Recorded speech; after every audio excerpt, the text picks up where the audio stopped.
Hello, testing, testing. Hi, Kate here with another video. Hope everyone is doing well.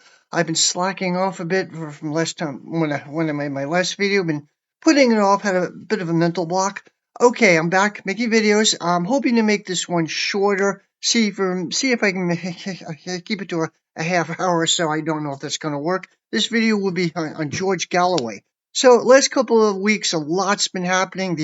The Gaza genocide is still going on, sadly.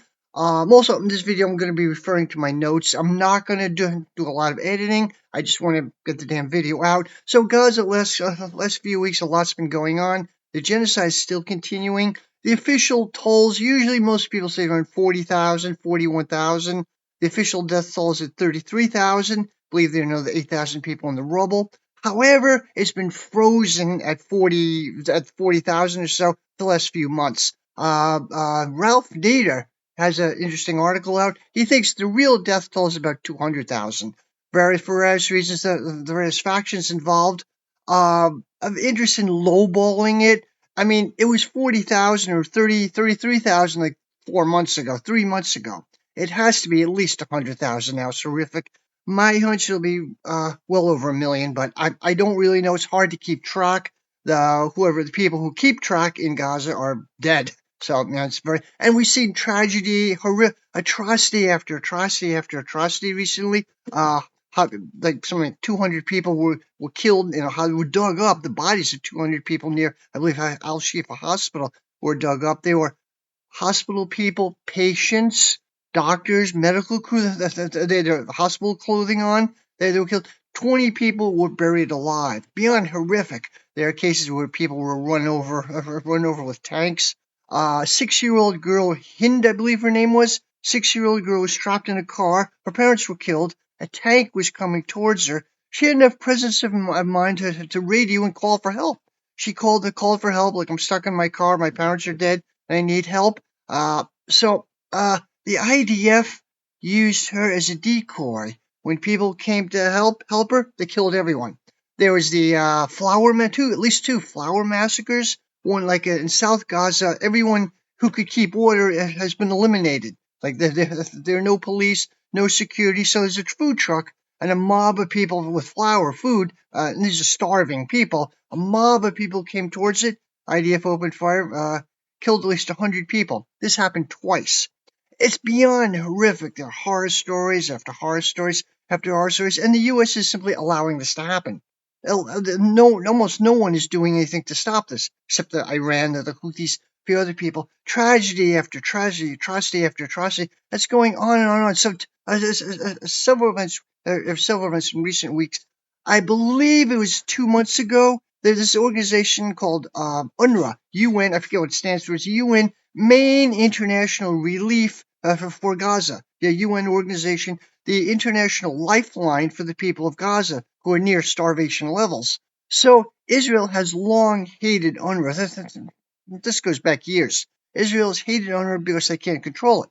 So they want to destroy UNRWA. So I believe about 2 months ago, they claimed that 5 UNRWA employees were connected with Hamas. It was not backed up by anything. As far as I know, no evidence free, but everyone believed them. The U.S. and most Western countries had ended their funding for UNRWA without asking for any evidence. Evidence free, they just ended their funding for UNRWA. Except I think Spain and Ireland increased their funding, but U.S. has cut off their funding. No evidence was even asked, but they just cut off their funding. And there's this organization called the World Central Kitchen. It's an NGO, hunger relief in the global south, and they do good work. It's regarded as being sort of a U.S. proxy, a U.S. backed replacement for UNRWA. The head of it is a Spanish celebrity chef who has close ties with the Biden administration. He's a Zionist and friend of Tony Blinken. And I'm not blaming people, the relief workers on the ground. I'm not blaming them. But okay, anyway, this group came in. They were believed to be like the U.S. replacement for UNRWA. And even that was too much for the Israelis. There was an incident, they opened fire and killed 7 people. And it had to be deliberate. It was a triple top strike. UNRWA, as I said, the World Central Kitchen alerted the IDF where they were going to be, and they cleared it with the IDF. They were clearly marked. They were clearly marked. There's no way it was an accident. It had to be. It was deliberate, cold-blooded murder. Article in Haaretz, which is the liberal Israeli paper, said something like, well, the command structure of the IDF is kind of falling apart, which might be some truth to it. They could have like plausible deniability, but it was murder. It was targeted murder. Okay, so even people like Rishi Sunak, UK Prime Minister, or Nancy Pelosi had act outraged, and the world was outraged, rightfully so. However, there were like 1,200 Palestinian aid workers who were killed. There were several hundred UN employees who were killed. You didn't get the same outrage. The World Central Kitchen people were white. Two of them were dual U.S. Canadian citizens, and the others were from various European countries. They were white people, so you get more outrage. Another thing, Israel. So this was world outrage. And they were even that was too much. Israel wants to. There is some aid getting through Gaza, but Israel wants to restrict that as much as possible. Immediately after the UNRWA bombing, World Central Kitchen got out of Gaza, and so did a lot of other NGOs. This is Gaza's lifeline to prevent them from starving. Okay, so anyway, it looks like recently some funding has been restored to UNRWA. After they're the only thing around, so U.S. and other countries now are quietly refunding UNRWA in the wake of this. Second thing that happened, Israel bombed the Iranian embassy in Syria, in Damascus, Syria, and I believe 7 people were killed. It was in the consulate, but still part of the embassy. It was in the embassy grounds, and 7 people were believed connected leaders of the Iranian Revolutionary Guard. Okay, it's not the worst thing Israel has done. It's bad, but Israel has committed numerous well-documented horrific atrocities. Not the worst thing they've done recently, but internationally this crosses a line. International law, international traditions, you don't do that. Embassies are sacrosanct. The last time an embassy was bombed like that was 1999. The U.S. bombed the Chinese embassy in Belgrade. Hit and destroyed the Chinese embassy. China was outraged. The U.S. profusely apologized, offered substantial compensation, but the Chinese didn't really believe it. I suspect it was on purpose too. I don't know for sure, but there was outrage about that. But that you don't hit an embassy. This comes on top of long provocation. The last couple of years, Israel has been attacking Syria with impunity. The Syrian state is very weak. They've been bombing Damascus airport every couple of months. They do it with impunity. The U.S. is occupying 40% of Syria. Syrian state is very weak. And there have been a long series of provocations between Israel and Iran. Israel's been killed nuclear scientists, not working on nuclear bomb, but nuclear reactors, and killing nuclear scientists. There's a Stuxnet virus a couple of years ago. A long series of provocations. Israel or Netanyahu is desperate. Israel is losing the war against Hamas. They're not able to conquer Gaza. What they're good at doing is exterminating the population, but they have not been able to militarily defeat Hamas. And they're in a bind. Israel is really in a bind. So Netanyahu thinks his only way out is to expand the war, get the U.S. involved. And Netanyahu's been desperate to get the U.S. involved in the war with Iran. This is his only way out, really. Many commentators are saying this. He wants to expand the war. So Iran had to retaliate. To have any respect at all, they had to retaliate. So there made mass protests on the street in Iran. The Iranian working class is fairly nationalistic. So Iran waited 12 days. They didn't do anything for 12 days. They kept Israel on tenterhooks. There was a lot of nervousness. Really knew Iran would have to retaliate. And they did. Like a week and a half ago now. I forget the date exactly, but they did. There were basically three waves of missile attacks, Iranian missile attacks against Israel. Israeli media says, we've got 98% of it. Later, it was used to 89%. We got the Iranian missiles and drones. Don't worry, we got them all. However, we got most of them. However, what really happened is there were three waves of attacks, as I understand. There were first missiles and drones. Their goal was to overwhelm and act as decoy with the Iron Dome system. They overwhelmed the Iron Dome and a few other small missile shield systems they have. They overwhelmed Iron Dome. Then the third wave were ballistic missiles. They did not use hypersonic missiles. They used ballistic missiles, guided missiles, and they did a lot of damage. They hit an Israeli air base in the Negev. Two Israeli air bases. One is in the Negev. Forget what the other was. And they hit a military facility in Tel Aviv. They did not hit. They didn't kill anyone, as far as I know. One story, maybe a Bedouin in the Negev was killed. I'm not sure about that, but most of it, they didn't kill anybody. They didn't hit civilian infrastructure, which Israel does all the time. They didn't hit places of worship, churches, synagogues, mosques. Israel does this all the time. They didn't hit hospitals. They didn't hit the civilian infrastructure, but Israel was outraged about this. And then Biden was outraged. This outrageous Iranian attack was obviously provoked, deliberately provoked.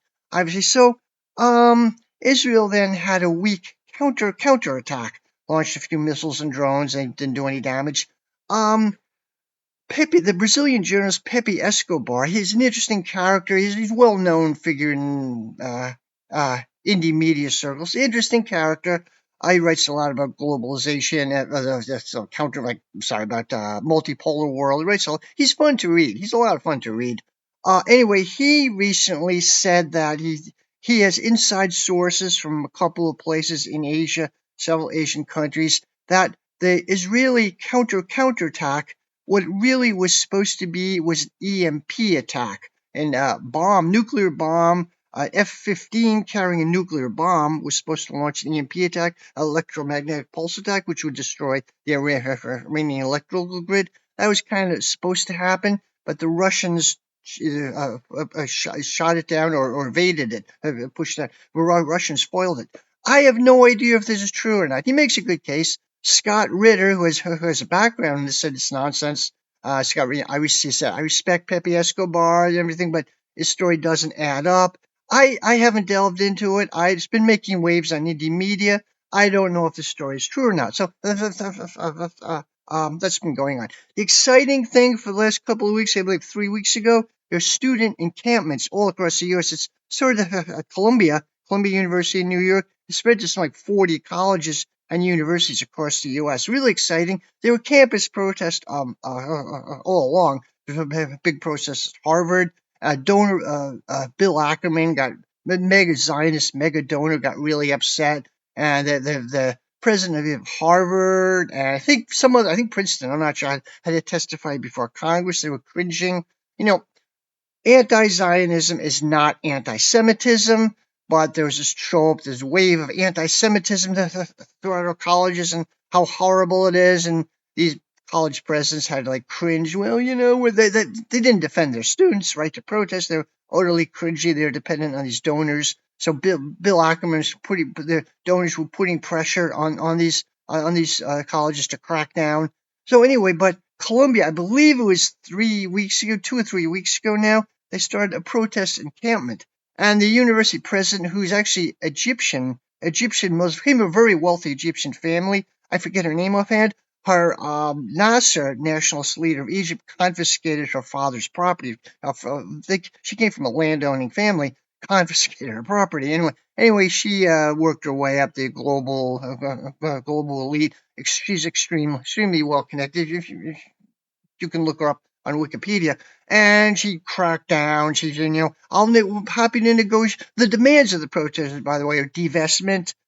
Columbia is an Ivy League, very elite Ivy League college. It's a top upper level college. The CIA recruits from Columbia. They do military research. There's a lot of academic ties with Israel, a lot of investment with Israel, very close ties with the military-industrial complex. It's a super elite college. So the demands of the students were divestment, also broader demands just against Biden, against supporting genocide, but particular demands for divestment and academic ties with Israel. I totally agree with this. I 100% agree with them. Students, and one of the most, anyway, it spread from Columbia just about everywhere, 40 colleges across the country, and there's vicious police crackdowns. Emory University in Atlanta, Georgia, is also a very upper level elite college. The police actually arrested the head of the philosophy department, and an older woman. They arrested her, which they really beat this woman, an economics professor. The cop, there's a video, it's on video, they threw her to the ground and arrested her. What horror story. And some like 900 students across the country, student protesters across the country have been arrested on this. So really, crackdown. Biden gave the green light for a crackdown. He said earlier on this horrible wave of anti-Semitism. He mentioned Colombia. He mentioned this wave of anti-Semitism is just unacceptable. Now, there's no evidence of anti-Semitism with these protesters. The protesters are going out of the way to show they're not anti-Semitic. Many of the protesters at Colombia are Jewish. They had a Passover Seder. Large number, maybe a third of the activists in Colombia are Jewish. They're anti-Zionist Jews. They had a Passover Seder. They invited everyone from other religious groups to join in. They make the Jewish activists are prominent. They're making a case that they are Jewish, but they don't support Israel, not in our name. So big trope, horrible anti-Semitism is not true. There are a number of characters. Columbia professor Cy Davidi, who's he's like an adjunct professor. He's kind of an supersized, unhinged character. He's been all along last couple of months harassing students, so he's banned from campus and making a big deal. I'm a Jew and I'm banned from my office, and like drama queen. People all over Twitter making fun of the guy. There are other cases. There's a woman at I think it was, I don't know where it was, so some protest. She walked her dog and she deliberately called the cops like she was a Karen. I'm a Jewish American and these protesters are surrounding me. And no one, people in the background said, no, you can leave. We're not threatening you. You can leave. You can leave anytime you want.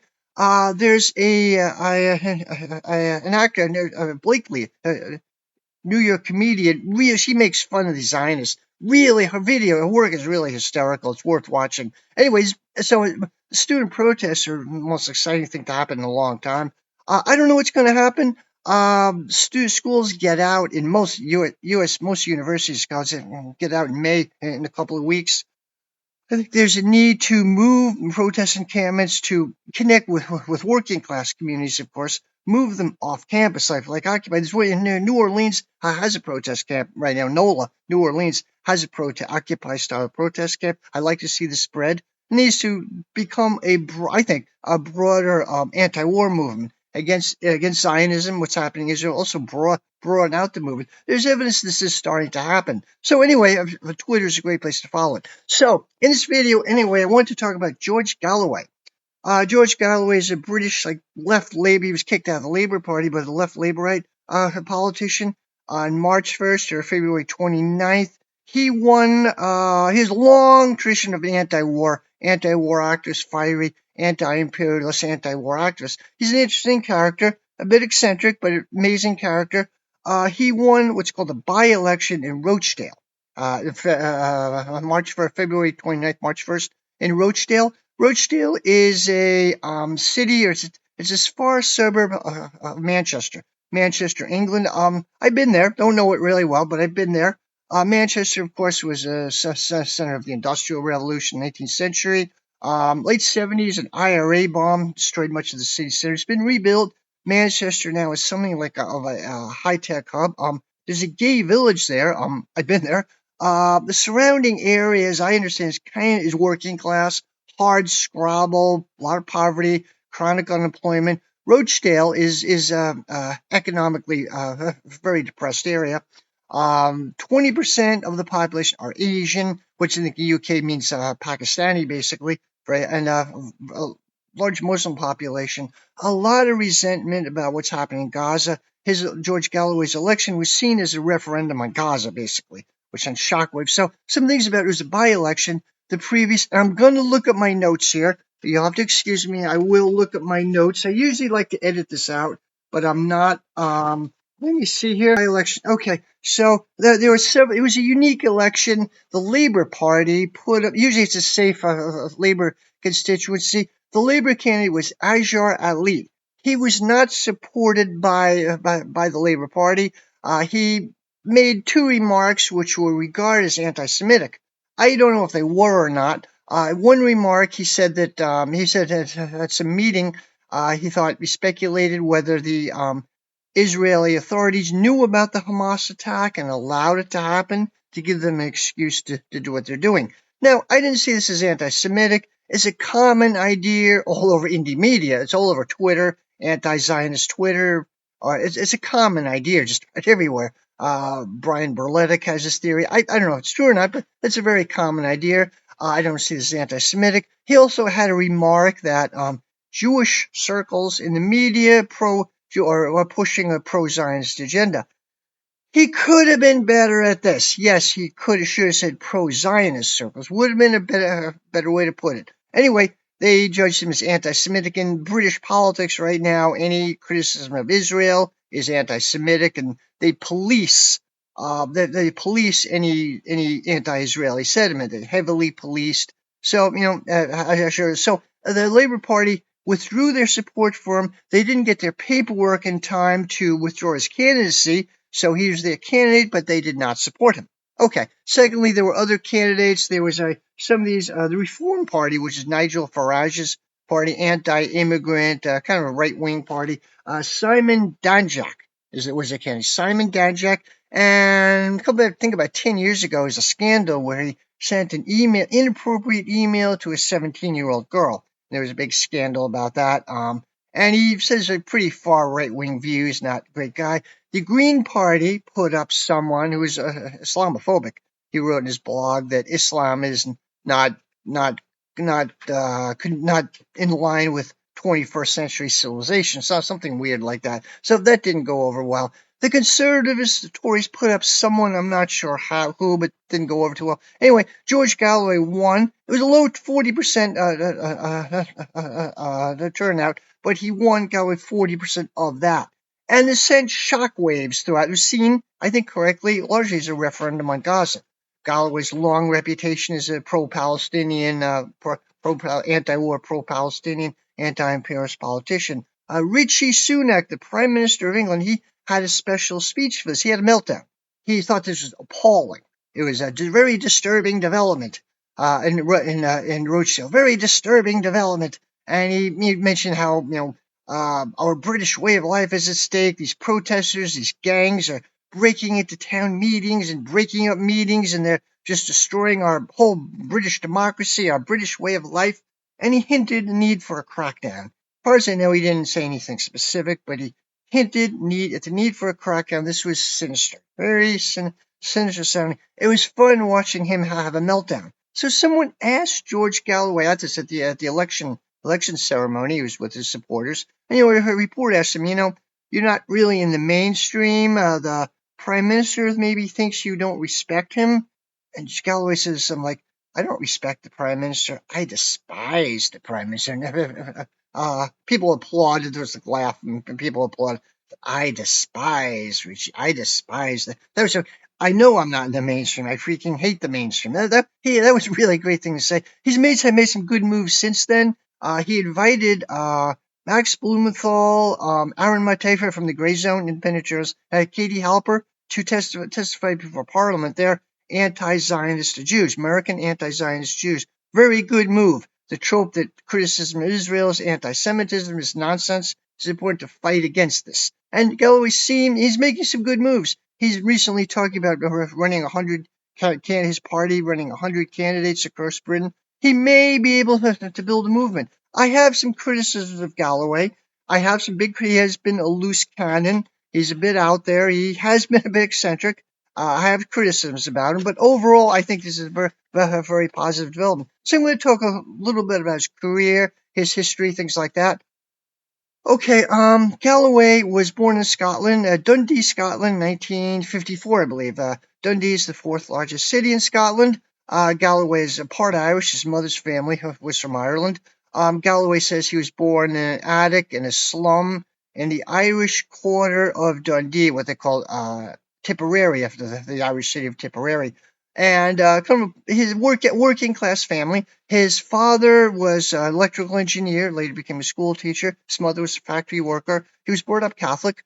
His mother was an Irish nationalist. His father was more of a British patriot. They had debates, dinner table debates. And Galloway, George, would take his mother's side on this defendant. Even now, he's a Sinn Féin supporter, big Irish nationalist supporter. These debates went on. And Wikipedia or some source says that Marx, he came from a labor household. labor family, working class labor family. And somebody said that Marxist ideas were discussed at dinner table. I don't know what that means, but it means some type of working class radicalism. They were definitely working class radicalism there. So he was enthused early on. My little chihuahua's getting really antsy. So George Galloway, at a very early age, became a very enthusiastic Labour Party supporter. He joined the Labour Party, the youth group, the Young Socialist Youth Group of the Labour Party at 13. He was supposed to be 15. He lied about his age.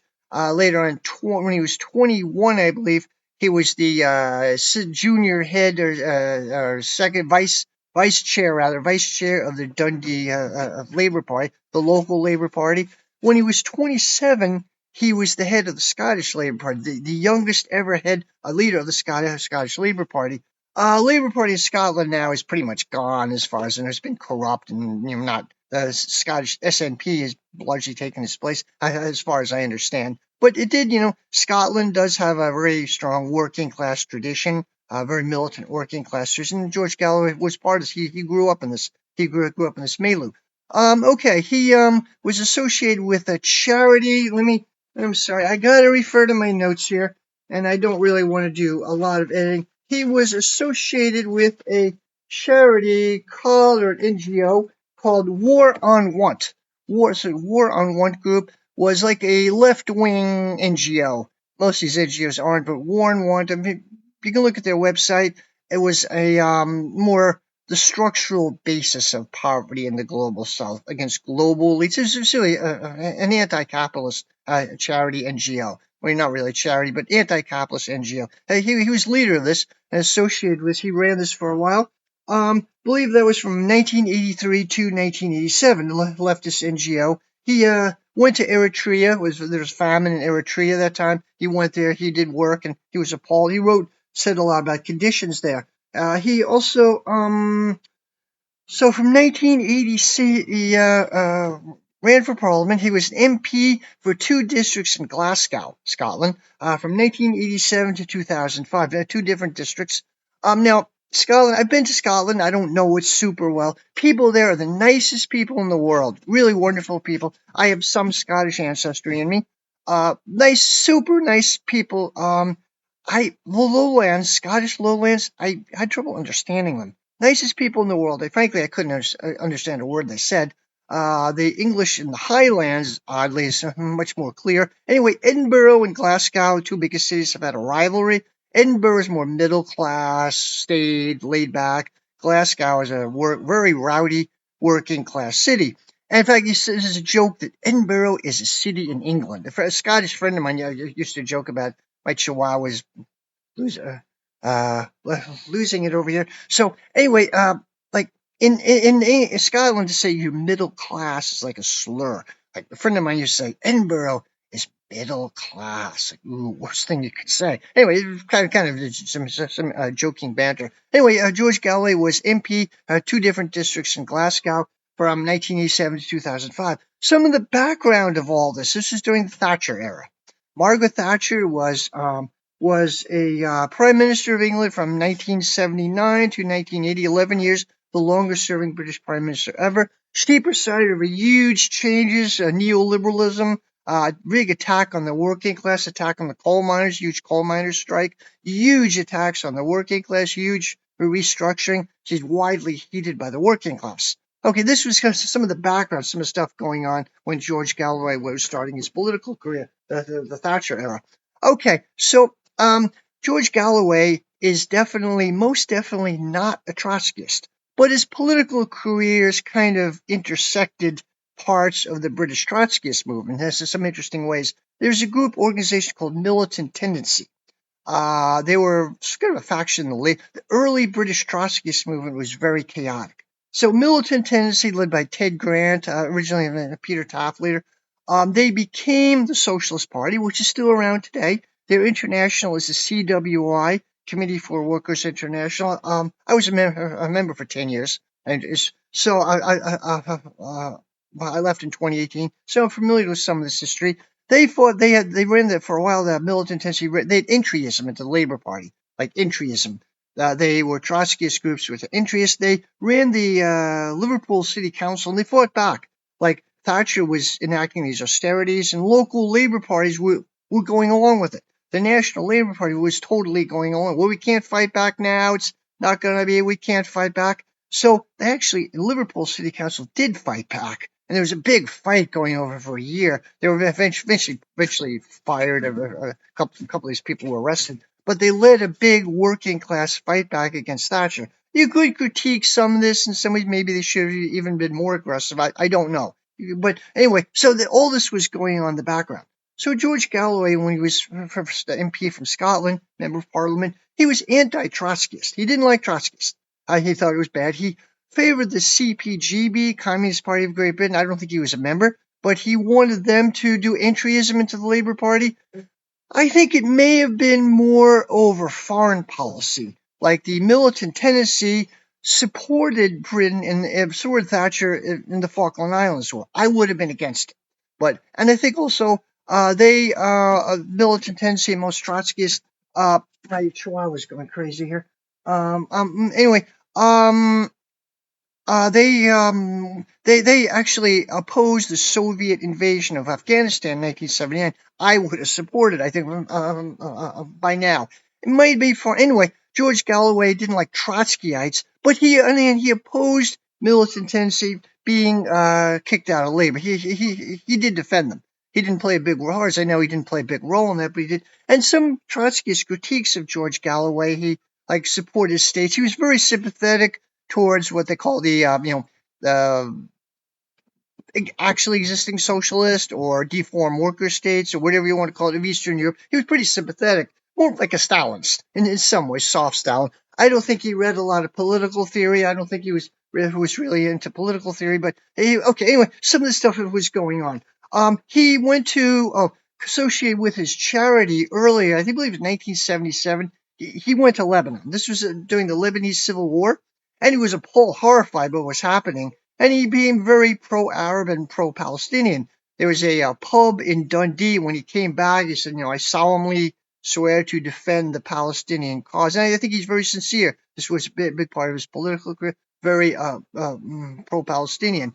Mentioned he doesn't drink. He swore off alcohol at 18. My chihuahua's losing it here. I'll let him out. I will have to do some editing. I'm gonna try to keep it to a minimum here. Okay, so because Scotland, north of England, Scotland are big drinking cultures. I've been there in Galloway, heard stories. So like a lot of people, he's just swore off drinking at 18. Okay, smart move, I guess.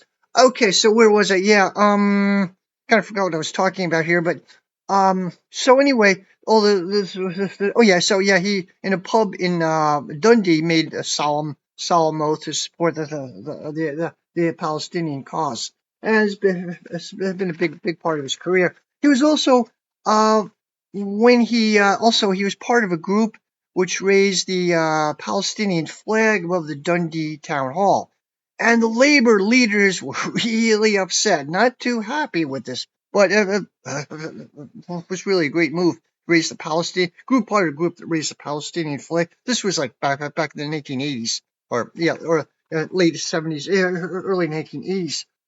Okay, so it's an incident, kind of an odd incident. He was in Greece, I think, shortly after his term in Parliament began. But he was in Greece, connected to a conference connected to his charity. War on Want, connected to his charity. And he was rumored, he was basically a chick magnet. He was popular with the ladies, good looking guy, like Yanis Varoufakis, later period on. And the British media hinted at this. He was married at the time. So he made this odd statement, really odd, unique. It made big waves. He said something like, September 1982, he made this, I think I talked about a conference, he talked about a conference he went to. Statement was, he said, George Galloway said, I talked to and spent time in Greece with a lot of people, some of whom, and I spent time with a lot of people, some of whom were known carnally to me. And yes, some of them were women, and I had sexual intercourse with some of the people of Greece. If the BBC and the British public think this is important, then they're free to broadcast and talk about it. I think it was his way of saying it's none of your business. Yeah, I did. Yeah, I did sleep around. It's none of your business. The Labour Party leadership was pretty upset. This made headline news. This comment made headline news. He was nicknamed Gorgeous George, the guy after a wrestler in the 50s. He became known as Gorgeous George in the media, and this made headlines. The Labour Party censored him, passed a measure censoring him. I believe they were pretty upset. They're pretty upset at him. So 1991, there was the Gulf War. For the U.S. and the U.K. It was Operation Desert Storm, the first Iraq War. Uh, Saddam Hussein was goaded into invading Kuwait, and once he did, U.S. launched an attack on him, and the whole thing was illegal, illegitimate war, like all U.S. wars are. He opposed it. He strongly opposed it. He actually went to Iraq later on, like 1994. He went to Iraq and met with Saddam Hussein, and this was in the light of massive U.S. sanctions. U.S. already bombed the crap out of the country. There were sanctions which devastated the Iraqi economy. It's estimated that 500,000 children starved. Madeleine Albright thought it was worth it. This is some of the context. So he went to Iraq and met Saddam in 2005, made some statements which were a little out there. He praised Saddam. You're a hero. You're fighting back against imperialism. You're a true hero of the Arab nation or something like that. Now, I would strongly oppose the U.S. war against Iraq, but I don't know if I'd really support Saddam that much. I don't know. I mean, Saddam launched an gas attack on the Kurds. The U.S. sold them the gas to do this. I would probably support the Iraqi invasion of Kuwait, actually. That's not the problem, but he was, kind of repressive character, buying into all the U.S. propaganda. He didn't even fight imperialism that well. He was a product of an earlier stage of third world nationalism, who was kind of pushed back, and I wouldn't really go out of my way to support Saddam. Uh, like that some people defending Galloway said Galloway was widely criticized for this remark. Um, he was trying to get British prisoners freed. He was kind of a bit fawning and buttering up Saddam. He was holding British prisoners, trying to get these people freed. That's some of the context. Overall, the main bad guy, though, was the U.S. Overwhelmingly, not Saddam. The U.S. was the main. It's always U.S. imperialism. So he was widely criticized for the statement. And he met Tariq Aziz, Iraqi politician, for a long time. He was the foreign minister. Apparently, met him 10 times. He was kind of friends with Tariq Aziz. At one point, he actually gave him writings from Mao Zedong and Che Guevara on fighting, like guerrilla warfare. Though, different political context. Tariq Aziz or Saddam were not Mao or Che, however, whatever you think of them. They were not. They were, but I get what he was saying. He's still one of the good guys. I get what George Galloway was trying to say. Not quite the way I'd approach it, but I get what he was trying to say. He was roundly criticized this. He started this charity. George Galloway started and was closely associated with a charity called the Mariam Appeal, after a young Iraqi girl who was brought to UK for emergency medical treatment. This was to sanctions relief, aid children who were dying, really, bring emergency medical equipment to Iraq, help the Iraqi people. It was looks like it was mismanaged. There was a percolating scandal going on with this for years, and he was accused of accepting money from Iraq, money from the Iraqi governments, or using it for personal gain. There were several investigations of George Galloway. He did know he was exonerated from wrongdoing. There was a parliamentary UK Parliament investigation, and U.S. Senate investigating. George Galloway later, I think in 2005, had to testified before the U.S. Senate and defended himself. He had an amazing speech, epic speech for the U.S. Senate. He was already well known as an anti-war politician. And he said, I met Saddam exactly the same number of times as Donald Rumsfeld. Although Donald Rumsfeld met Saddam to sell him weapons. I met Saddam to try to stop people starving to death, end the sanctions, to stop children dying, and he made to stop. He made it. He expressed himself really well. He had an amazing speech. So overall, I would have some criticism of Galloway's approach, but I get where he's coming from. He was still one of the good guys. I would, not. I'd be a little more nuanced about some of the stuff he said, but So this Mariam appeal, he probably mismanaged it. It was percolating for quite a while. Okay, 2001, George Galloway became said vice assistant director or vice chair of this group called the vice chair of this group called Stop the War Coalition. They were a huge main British anti-war group, and it was originally a broadly based anti-war like. There were similar groups in the U.S. broadly based anti-war movement. Anybody who was everybody in the British left, Tariq Ali or anybody, were members of this. Okay, huge thing. Okay, Galloway was a very active member, made anti-war speeches, very this was 2001, lead up to the second Iraq War, to the Iraq War, lead up to it. Okay. In 2003, he initially was denied, as the Stop the War Coalition was denied permission to hold a rally in Hyde Park. And he made a speech, the government has a choice between allowing the rally, allowing 500,000 people to hold a rally on Hyde Park, or having 500,000 people rioting, which is probably what happened. And okay, the police backed down, the London, whatever they call municipal police backed down. They allowed down this rally, epic rally. This would lead up to the war. The second Iraq War was very unpopular. The UK was part of it. Blair was Bush's poodle, very unpopular in the UK. So anyway, Galloway opposed it. March 2003, he made the speech or interview with Abu Dhabi TV. I don't know if he was there or he was in the UK, but he mentioned that Iraq is fighting for the Arabs. This was the UK and the US most of the US had invaded Iraq. He said Iraq is fighting for the Arabs. Why don't the Arabs help the Iraqis? I said Blair and Bush have lied to the British public and the British Army and Navy. They attacked like wolves. They're attacking civilians. They encountered resistance from Iraqi forces, and Iraqi people are defending their dignity, their religion, and their country. It is better for Blair and Bush to stop this crime, stop this catastrophe. And the military has a right.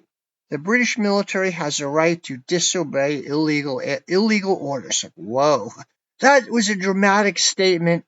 He did not ask the British military to disobey legal orders, which is illegal. He did not do that. He asked, and they have a legal right to disobey. I don't know about British law. I know American troops technically have a legal right to disobey illegal orders. Obviously, though, this is not going to be too popular with the establishment, and he was expelled from the Labour Party for the statement. I think there were 5 charges. He was found guilty of 4 out of 5. Among these was inciting the British military to disobey orders. Another one is bringing the Labour Party into disrepute, and he was expelled from the Labour Party. They have a parliamentary investigation. It was called the Kangaroo Court. And I think this was an amazing speech. This was great. And it was many people in the Labour Party opposed the war. I think about a third of it voted against it. There was some Labour committee, and approval for the war narrowly passed. If it failed, they voted against this committee, voted against it. Could have created some big problems for Blair, but they got it passed. Tony Blair got it passed. Labour Party wasn't power. They got approval. Many politicians, Labour politicians, were against it, but no one as strongly as George Galloway. He was the only one who was expelled. He was expelled. And then he called it like a Labour Party. Well, he was still in it. A blood-soaked. Some of the leaders like blood-soaked. I forget his term. Blood-soaked war criminals. Tony Benn, who's a famous left Labour Party. He was not a Marxist. He was a Christian socialist. Interesting guy. But Tony Benn, he was something of a mentor to Galloway. Tony Benn was kind of pissed off. He made a statement like, "Why are you in the Labour Party if you hate it that much?" But I guess only George Galloway was expelled from the Labour Party. Okay, and which meant, I believe it meant he lost his parliamentary seat. But he became an international hero of the anti-war movement, U.S., UK, and elsewhere. He became a bit of a household names. Okay, so what's happening now? Yeah, there was the okay, hold on. Okay, so the Respect Coalition. Okay, George Galloway was a leader of an attempt to build an anti-war leftist third party in the UK called the Respect Coalition. Kind of background is a bit complicated. I mentioned militant tendency. Trotskyist organization, which became which became the Socialist Party, which then CWI. They're socialist alternative, or they were now. Yeah, they're the International Socialist Group in the U.S. They're one of the leaders blocked me on Facebook recently, but anyway, so there's another Trotskyist group led by Tony Cliff, the Cliffites. This group was called the Cliffites. My dog. I'm looking for my okay. They're known as Third Campists. Like their slogan is neither Washington nor Moscow, but international socialism. Their theory was that most Trotskyists would critically support the original idea would critically support the Soviet Union. The Soviet Union or the Eastern Bloc were not socialists, but they were post-capitalist societies. The idea that they were either degenerate or deformed worker states. They were collectivized economies, but the need was to have a political revolution, which is probably where Bernie Sanders got the term from, but a political, not a social revolution, but a political. Like the parasitic Stalinist bureaucrats, get them out and put the working class in charge. That's the basic idea. Okay, so the Cliffites, Tony Cliff, had a theory of state capitalism like the Soviet Union. They're not socialist or deformed worker states, they're capitalist. There's a military competition, the Eastern Bloc, including Cuba or Vietnam or whatever, were also capitalist. So you don't take either side. They're all capitalists. You don't take either side. Most mainline Trotskyists and myself would strongly disagree with this. Unfortunately, this idea seems to have taken over almost the entire Trotskyist movement. So seriously, a softer version of this idea, third campism, seems to be most Trotskyists now, I think, are very weak on fighting imperialism. But the Cliffites' idea was, they're state capitalist. And okay, so Tony Cliff had this idea in the early 50s. Like they're very good at attracting intellectuals. That his group, the Socialist Workers' Party, was top heavy with academics. For a huge number of academics and some interesting people. They attracted people during the Korean War. Like, I think the correct side would be to support North Korea. Whatever you want to say, but they say, well, they're both, you don't take a side, they're both capitalists, they're both North Korea's Soviet Union state capitalists, they're just different forms of capitalism, you don't take a side. I would disagree with this. But there's a way an academic could like be a communist or be a socialist while not really opposing imperialism.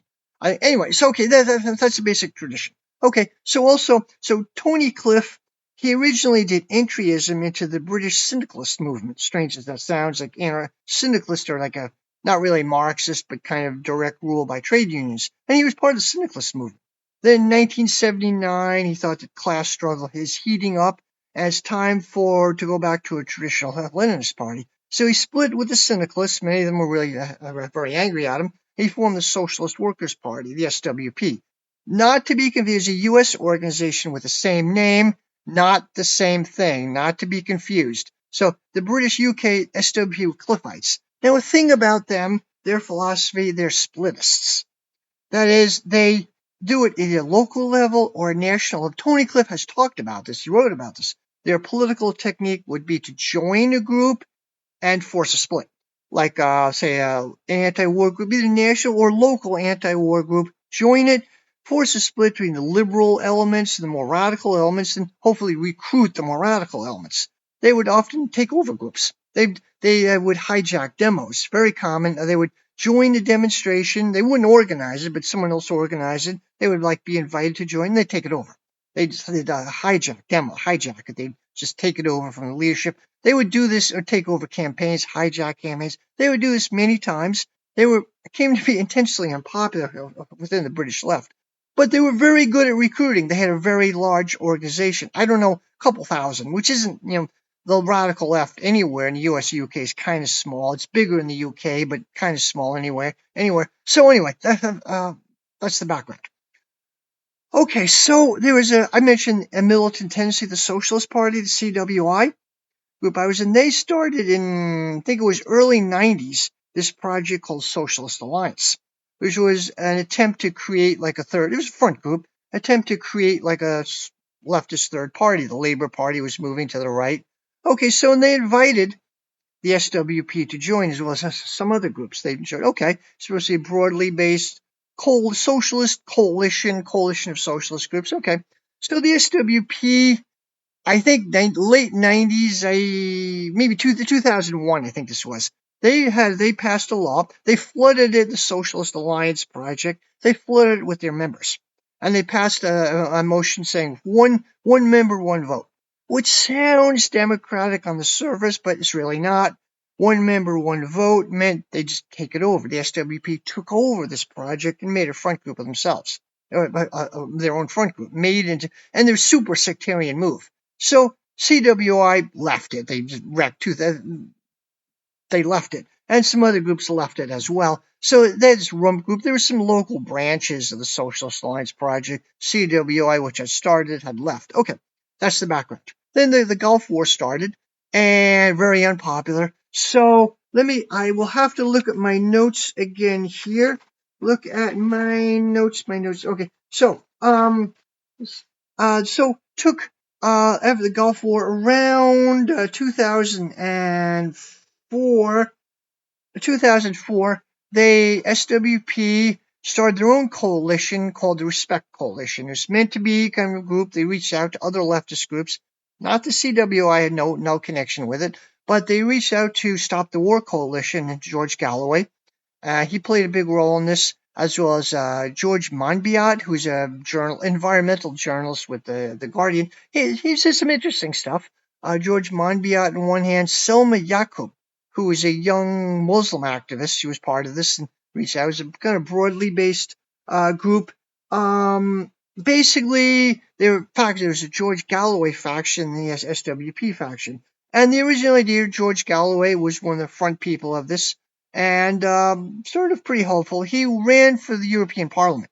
Like UK was then in the European Union. He narrowly lost. He could have been like a Claire Daly or Mick Wallace today, kind of fiery anti-war, but he narrowly lost. He did win a seat, a suburb in London, Bethnal Green, and they did the Respect Party. They ran as a political party. They did win a few areas around London, as far as I understand. They did have some promise of anti-war party. The Gulf War was going really bad. It was going south, really going bad, and there's mass opposition to it. People consensus was it already was a horrible mistake. People realized it was a horrible mistake by then. Then it kind of fell apart. It kind of fell apart. It fell apart. Combination of reasons. There's George Galloway himself. There's tension between George Galloway and the SWP. He did a lot of political opportunism towards the Muslim community.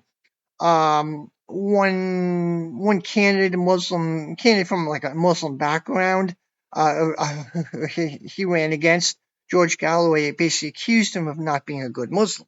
This guy eats pork, he drinks alcohol. You're not being, I question your commitment to your Muslim faith. Like, that was a WTF moment. Like, his religious beliefs are his own business. It's not a theocracy. That was a weird statement. And Galloway was widely criticized for this. That was a weird statement. He made a few other moves like that. And he made like opportunistic appeals to the Muslim population, Muslim community on religious grounds. There's stories that he appealed to these imams. They had like American style, communities had like American style block voting. The community leaders would tell everyone how to vote. So the imams for a while went over to Respect. They were against the Iraq War. They told their congregation, the local Muslim leaders, vote for Respect. But then they no longer needed them and went back to labor. They no longer needed them. Galloway did make some really big opportunistic moves. And there seemed to be something of a power. This was, I believe, around 2007 or so. They made some opportunistic moves. They had some power struggle. I don't know the whole story. It was for control of the organization. At one point, the SWP asked their members around Galloway who were aides, assistants to Galloway, to resign. A couple of them refused to do it. They were expelled. It was, I believe, Lindsay Germain, Kevin Avedon, a few other people. They were expelled. They were groups that were SWP members who were closest to Galloway were expelled. There was increasing tension between the two groups. And I don't have the whole story exactly what happened, but 2007, they had a split, and there were two Respect parties. Galloway's faction, which contained, I think, George Monbiot and Selma Yaqub, That was the respect reform, the respect. I think it was called Respect Renewal faction, and they ran people. They won a few seats. Respect Renewal. Um, the SWP, their faction became the left list. Like I was joined like somewhat broader coalition, the left list. Okay, well, it kind of also continued to go downhill from there. I think 2010, basically his Respect faction basically disintegrated over his support for Julian Assange. He it's very complicated, and I don't want to do tons of research here, but basically Assange was accused of rape in Sweden. Swedish rape law is kind of complicated, and it was pretty apparent he was set up. He didn't rape a woman, knowingly rape someone. He did not rape a woman. She was set up. It's very evident he was set up. I interviewed someone last year about this. Anyway, he defended Julian Assange and said, he was set up, but even if he did what he's accused of doing, he would still be innocent. So anyway, George Galloway defended Julian Assange. I would actually agree with them, although maybe the way Galloway expressed it was not the right way. But a lot of women in his group were really upset. Feminists were really upset at this. Selma Jakub resigned, and a lot of women resigned, and kind of imploded. Energy went out of it. They kept running people for things, but the energy basically went out of it, and it was delisted. I don't remember when, a couple of years ago, they officially delisted. So it technically exists, but it's not listed as a party. The energy pretty much went out of it. The SWP had their left list group. Their faction was the left list. They ran people for office in the London area. I think in 2009, several times, 2009, 2010, something like that. They lost. They did not do well. They ended the project 2010. They ended it, like, undemocratically too. There's a story that, like, university town in England, I forget where, but they had this local renewal left list faction, and a mixture of students and community activists wanted to keep it going. So the SWP was sending their people around like a wrecking crew to disband all the local branches undemocratically. Well, the local activists knew what was going to happen, and they had a counterattack. They prevented the SWP from dissolving their branch. They were not members of the SWP, but they were, from dissolving their left list Respect branch. And they fought back. They preserved it for a few years longer. So it's kind of a very undemocratic role of the SWP. I don't know. So that's the whole Respect thing fell apart. I don't have completely all the details on this. They were split. The SWP took a big hit in their prestige. They lost a lot of members. More of the members, I might say the right of the SWP, the members who were closer to Galloway, a lot of them split. There was the group called Countercurrents, socialist group. They have an interesting website that they're worth looking at. They have some history videos. They have an interesting website. I wouldn't agree with their politics, but they're interesting stuff. They're anti-trans. They're Turks, very anti-trans. The Countercurrents, I think, had Lindsay Germain, John Reese, a few prominent SWP leaders. They got some of those people. Kevin Avdin, I think he was an independent journalist. I blocked him on Facebook, actually. I had long discussions with him on Facebook. I blocked him. He was super super transphobic. I mean, to the point of being obsessive about it. That group, SWP faction, they're the ones who are the most socially conservative. Okay, that was going on. So that dissolved. So another thing percolates, Mariam, the scandal from the Mariam campaign, which George Galloway led, percolating scandals. There are several investigations. If he was innocent of any wrongdoing, I think he was disorganized. I think he was actually at one point suspended. I think it was MP for Bethnal Green. He was suspended for the Parliament suspended him for 18 days for like no personal wrongdoing, but just gross mismanagement, which is probably true. So he was one of the good guys, but a bit of a loose cannon at times. A bit of so that was going on. Some stuff about the SWP, by the way. They had a major implosion themselves a few years later in 2013, 14, the Comrade Delta affair. Really, I can make a whole video about it. One of their top members, in fact, identifies Martin Smith, I believe. He was they're linked to the labor, SW was linked to the labor bureaucracy. They're top heavy with academics and intellectuals, but he was there linked to the labor bureaucracy. This guy, Martin Smith, he was credibly accused of rape several women. several different times, and the leadership completely, brilliantly protected him. There were calls, there were investigations, there were calls for. In fact, these meetings, the SW's internal documents were leaking like a sieve. They had a lot of disgruntled members who just anything, and some of these documents showed that the leadership knew he was guilty and just were stonewalling. Any investigation, they were increasing demands for their members to investigate. It made the SWP look extremely bad, and the organization basically imploded. They were stonewalling to protect this one guy, and it seemed odd. But he was there linked to the labor bureaucracy. They were risking the destruction of the organization to save this one guy. Finally, he did leave. Finally, in fact, one meeting later, the SWP lost all their student branches. When like 700 people resigned for a socialist group. It's pretty large. They had mass resignations. Branches collapsed. They actually dissolved pretty much most of their branches. They're a shadow of what they used to be. SWP. They have a wealthy endowment. They have two people, Alex Kalinikos, who's one of their academic. He's kind of interesting. I read some of his stuff, but he's a Greek name, but he's a hereditary British aristocrat. He could have a Sir.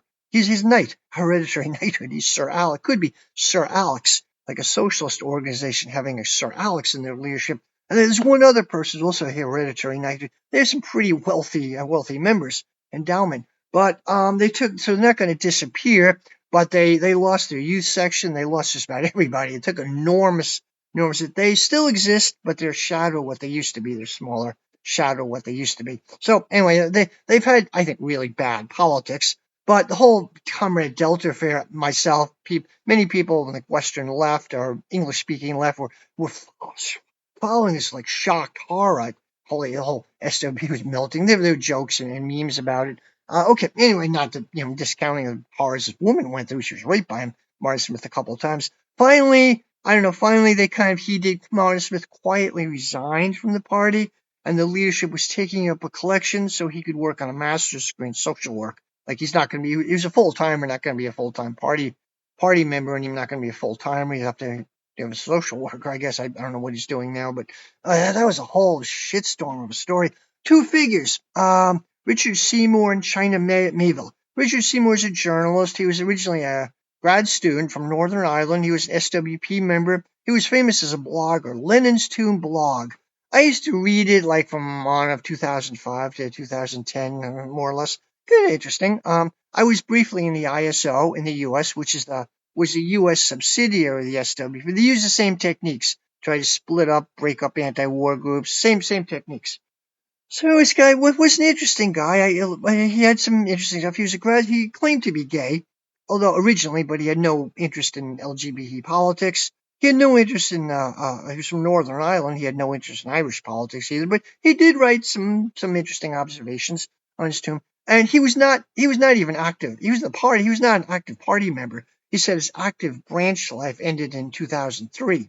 So he said this in 2010. He was not even really an active member of the party. He was technically a member. He was famous as a blogger. He's a journalist. He wrote a couple of books, biography of Christopher Hitchens, which is kind of interesting, and some other stuff. I personally like the guy, but I had an email exchange with him years ago. He's a Guardian journalist now, as far as I know. He's an interesting guy. Anyway, and China Mayville, probably not his real name, is a science fiction writer, SWP, more active, famous SWP member. Anyway, they led this opposition faction. And they split from the ISN, International Socialist Network, and they're both good writers. They could be front men for this group, ISN, which is split from the SWP. And then Richard Seymour himself was expelled from his own ISN for his own organization over, get this, S&M sex. Seriously, one writer says the weirdest Trotskyist split ever. There was a split over S&M sex. I'm not making this up. Long story, it was okay. That time he apparently had an African British girlfriend, and they talked on Facebook about how they do race play. Like apparently he enjoyed. I'll get into this little lewd stuff here. He enjoyed watching his girlfriend have lesbian sex with another woman, and they do race play. Like she was African, she'd pretend to be a slave, while somebody else would pretend to be a slave master, and they would use sexual role playing. You could say it's bad taste, really bad taste. But whatever people do in the privacy of their home is their business. But a really big fight on Facebook over this, and he was expelled from the organization. So people say it's the weirdest Trotskyist split ever over S&M sex. Now I'm making this up. I personally like Richard Seymour. I probably wouldn't agree with all of his politics, but okay. Anyway, so nothing to do with George Galloway. So okay, well, so anyway, the respect thing fell apart. George Galloway then was he was known. He had a journalist, um, mother of all talk. He was a journalist and a couple of journalists and projects. Mother of all talk shows. It's on YouTube. It was syndicated. I forget who syndicated it, but it was syndicated for like serious. But they canceled it on grounds of anti-Semitism. He's not anti-Semitic, and he was a well-known journalist, public speaker, anti-imperialist, and pro-Palestinian. Mother of all talk shows. It's on YouTube.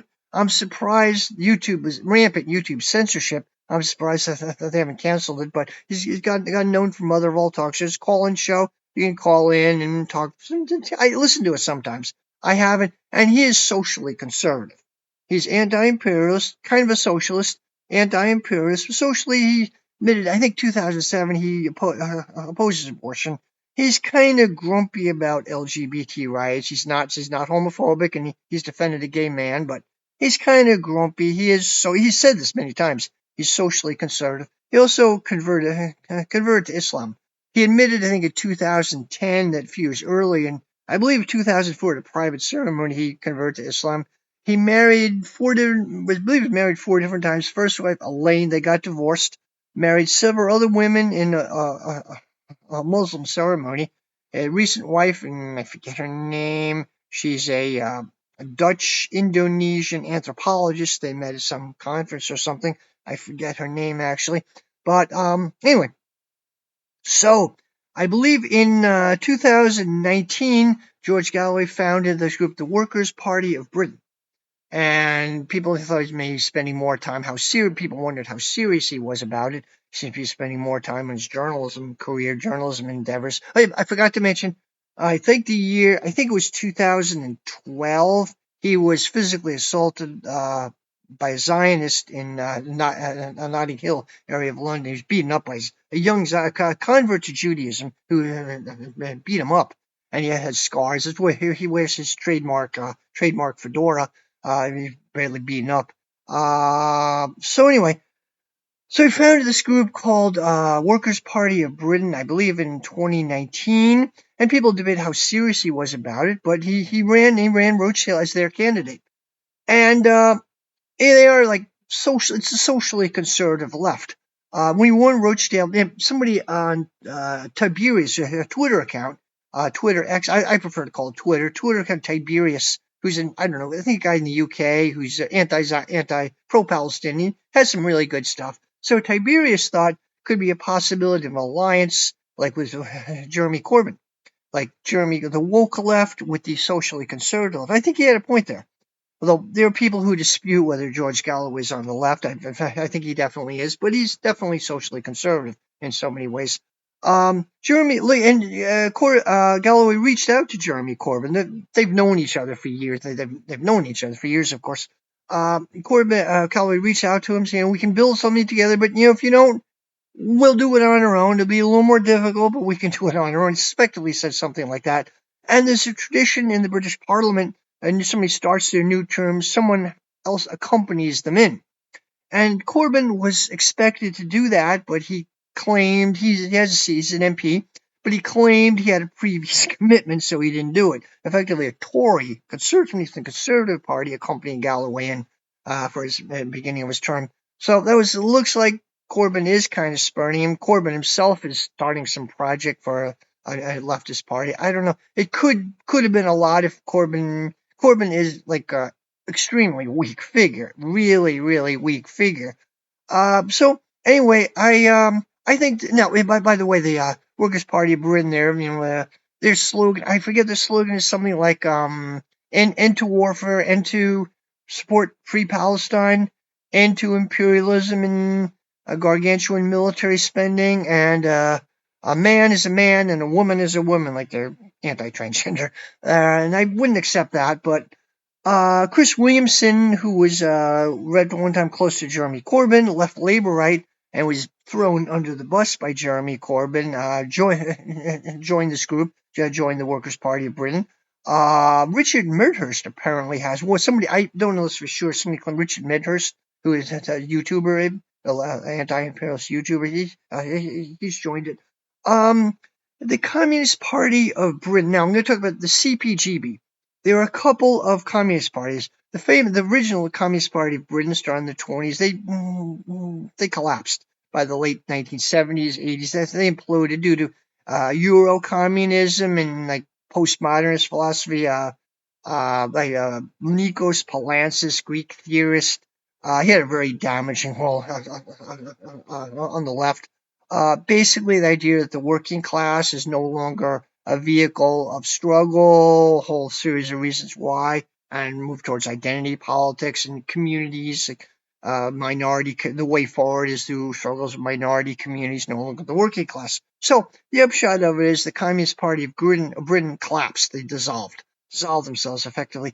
The same thing with the Communist Party of Italy. They collapsed under this extreme form of Euro communism mixed with misinterpreted Gramsci and postmodernist ideas. So the Communist Party of Italy dissolved.